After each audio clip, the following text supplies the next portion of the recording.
Assalamualaikum.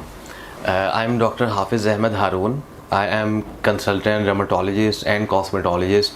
I practice in DHA Phase 2 at Novimed Specialist Clinic. आज जो हमने topic select किया है डिस्कशन का वो काफ़ी इंटरेस्टिंग है, काफ़ी लोगों ने भी कहा हुआ था, काफ़ी पेशेंट्स ने क्वेश्चन किए हुए थे। टॉपिक आज हम जो डिस्कस करेंगे वो है एक्सेसिव स्वेटिंग, जिसको हम मेडिकल टर्म्स में हाइपर हिड्रोसिस भी कहते हैं। अब हाइपर हिड्रोसिस या एक्सेसिव स्वेटिंग को अगर हम लोग डिटेल में डिस्कस करें तो ये कहाँ से प्रोड्यूस होता है स्वेट और कैसे प्रोड्यूस होता है, इसकी डिटेल थोड़ी सी कर लेते हैं, फिर उसके बाद फर्दर आप लोगों को मैं गाइड करता हूँ। जो स्वेट ग्लैंड्स हैं वो ह्यूमन बॉडी में 2 टाइप्स के होते हैं। एक स्वेट ग्लैंड्स होते हैं जो ईक्राइन टाइप के हैं और सेकंड हैं जो एपोक्राइन टाइप के हैं। अब जो ईक्राइन स्वेट ग्लैंड्स हैं they are active from birth और वो हर टाइम एक्टिव रहते हैं। लेकिन जो एपोक्राइन स्वेट ग्लैंड्स हैं ये ऐसे स्वेट ग्लैंड्स हैं जो कि प्यूबर्टी पे एक्टिव होते हैं, मतलब around 12 to 13 years of age पे एक्टिव होते हैं एपोक्राइन स्वेट ग्लैंड्स। और ये वाले स्वेट ग्लैंड्स के एरियाज़ कौन से हैं?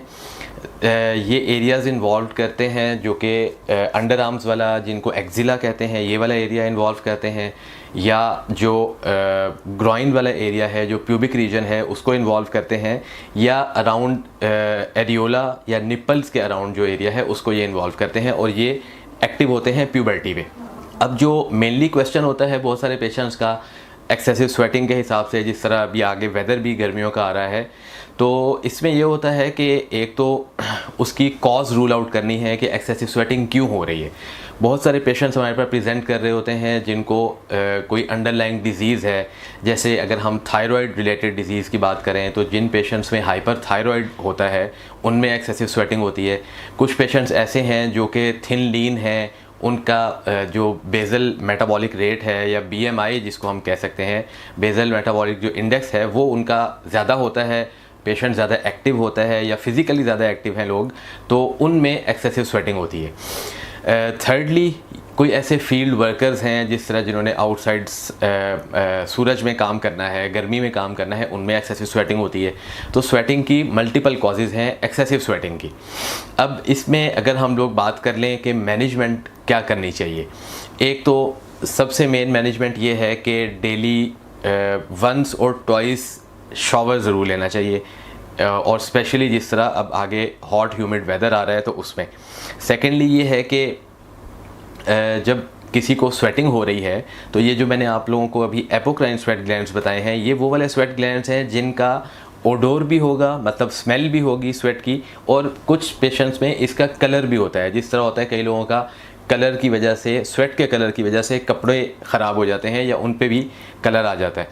तो उसके लिए सबसे जो अच्छी मैनेजमेंट है वो ये है कि हम कुछ क्रीम्स बता देते हैं पेशेंट्स को जो कि या एंटीबायोटिक होती हैं या एंटी फंगल होती हैं। उससे ये काफ़ी ओडोर भी कंट्रोल हो जाता है और जो स्वेट का कलर है वो भी काफ़ी इम्प्रूवमेंट की तरफ चला जाता है। लास्टली अगर हम लोग बात कर लें कि बहुत सारे पेशेंट्स जिनमें स्वेटिंग हो रही होती है, जिसको पेशेंट कंसर्न होते हैं जिसके लिए, वो ये होता है कि अगर किसी के पाम्स एंड सोल्स पे एक्सेसिव स्वेटिंग हो रही है, या बहुत सारे पेशेंट्स ऐसे भी हैं जो कंप्लेन कर रहे होते हैं कि अंडर आर्म्स में एक्सेसिव स्वेटिंग हो रही है, इवन ऐसा कोई उनका मतलब डेली रूटीन नहीं है जिसकी वजह से हो रही है, वैसे ही हर टाइम होती रहती है।